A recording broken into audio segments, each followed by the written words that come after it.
Text 34. By throwing out and restraining the breath.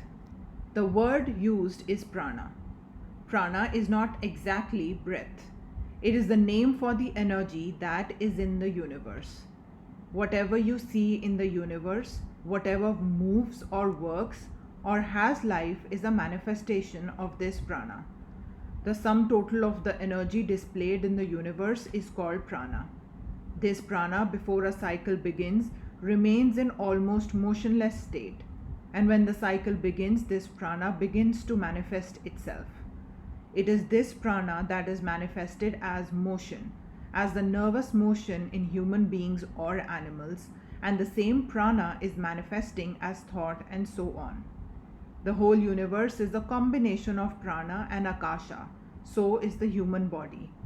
Out of akasha, you get the different materials that you feel and see, and out of prana, all the various forces.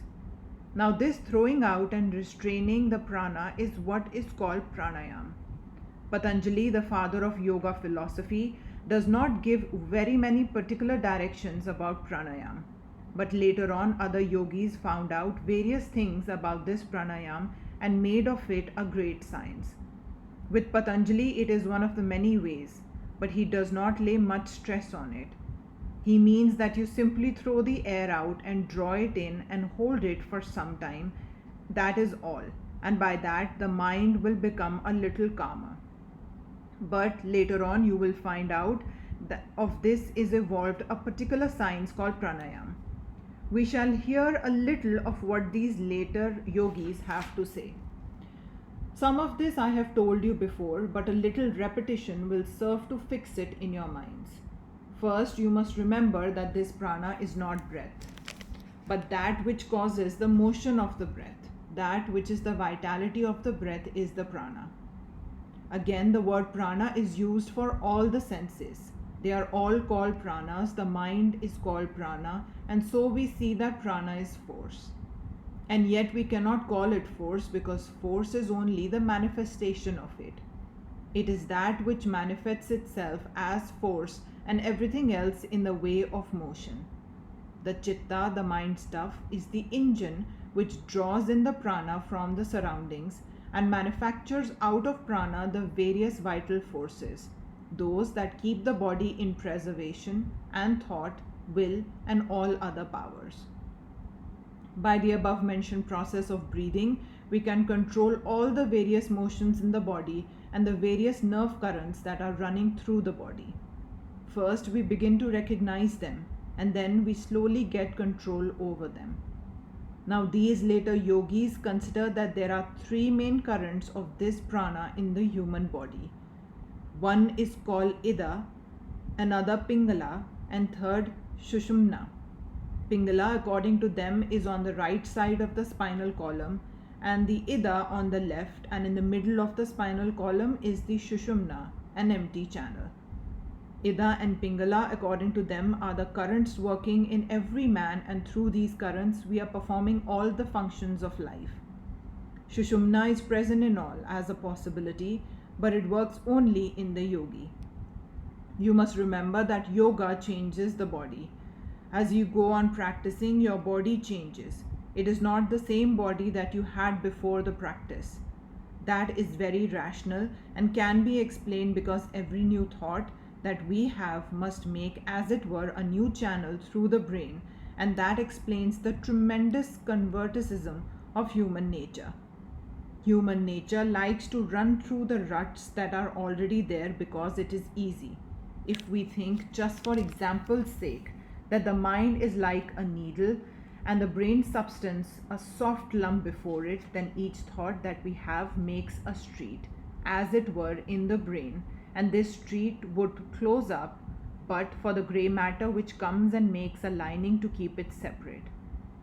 If there were no grey matter, there would be no memory, because memory means going over these old streets, retracing a thought, as it were. Now, perhaps you have marked that when one talks on subjects in which one takes a few ideas that are familiar to everyone and combines and recombines them, it is easy to follow because these channels are present in everyone's brain, and it is only necessary to recur to them. But whenever a new subject comes, new channels have to be made, so it is not understood readily. And that is why it is the brain and not the people themselves, refuses unconsciously to be acted upon by new ideas. It resists. The prana is trying to make new channels and the brain will not allow it. This is the secret of conservatism. The fewer channels that have been in the brain and the less the needle of the prana has made these passages, the more conservative will be the brain, the more it will struggle against new thoughts. The more thoughtful the man, the more complicated will be the streets in his brain, and the more easily he will take to new ideas and understand them. So, with every fresh idea, we make a new impression in the brain, cut new channels through the brain stuff, and that is why we find that in the practice of yoga, it being an entirely new set of thoughts and motives, there is so much physical resistance at first. That is why we find that the part of the religion which deals with the world side of nature is so widely accepted, while the other part, the philosophy or the psychology which deals with the inner state of man, is so frequently neglected. We must remember the definition of this world of ours. It is only the infinite existence projected into the plane of consciousness. A little of the infinite is projected into consciousness, and that we call our world.